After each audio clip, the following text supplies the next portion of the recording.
多謝主席，我發言係支持洪錦元議員提出嘅原議案，以及林文君議員提出嘅修正案。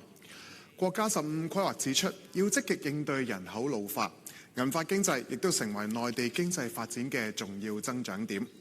同樣邁向老齡化社會嘅香港，隨住特區政府制定緊5年計劃，亦都要對接國家戰略。我同新世聯嘅團隊一直都好關注長者嘅安老服務，喺社區開展唔同嘅活動，希望長者嘅生活更健康、更安心。喺呢個過程中，我哋感受到保障同埋提升長者生活質素係釋放長者消費潛力嘅關鍵。長者人口增加確實係挑戰，但同時亦都意味有龐大嘅消費需求，要進一步釋放佢哋嘅消費潛力。社會需要建立住屋、醫療同生活嘅安全網，令長者有優質嘅居住環境、健康嘅身體、安定嘅生活，先會樂意消費。當然，產品同服務都要對準長者嘅需要。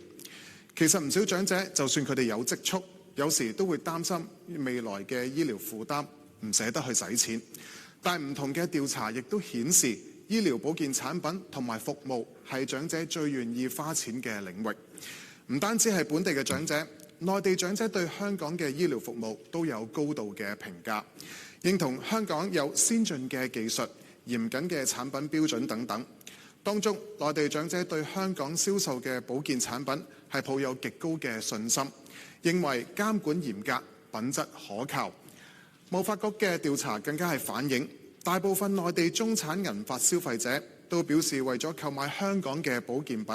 佢哋係願意俾多1-2成嘅錢。呢種對香港品牌嘅信任，我認為係推動銀髮經濟嘅關鍵之一。香港應該充分發揮醫療同科研嘅優勢，將醫療服務同健康產業係深度結合，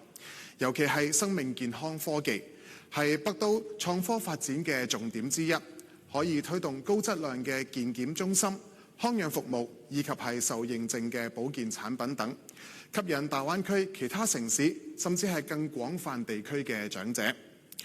新世聯一直有跟進跨境安老嘅議題，過去社會經常討論香港長者北上安老嘅單向流動。其實喺雙向融合嘅呢個大方向底下，我哋更加應該發掘內地長者南下香港消費嘅商機。香港如果可以善用一國兩制優勢，將本港優質醫療同專業服務同內地龐大銀髮市場去對接，相信可以為本港經濟注入新嘅動能，更加可以助力國家銀髮經濟整體發展，實現互利共贏。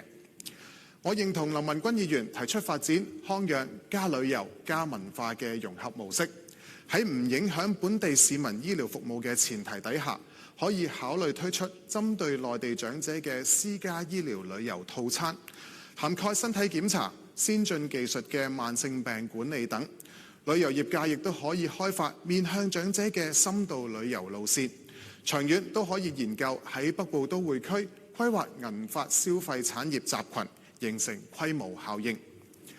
另外，特區政府嘅促進銀髮經濟工作組舊年提出嘅30項措施方向係值得肯定。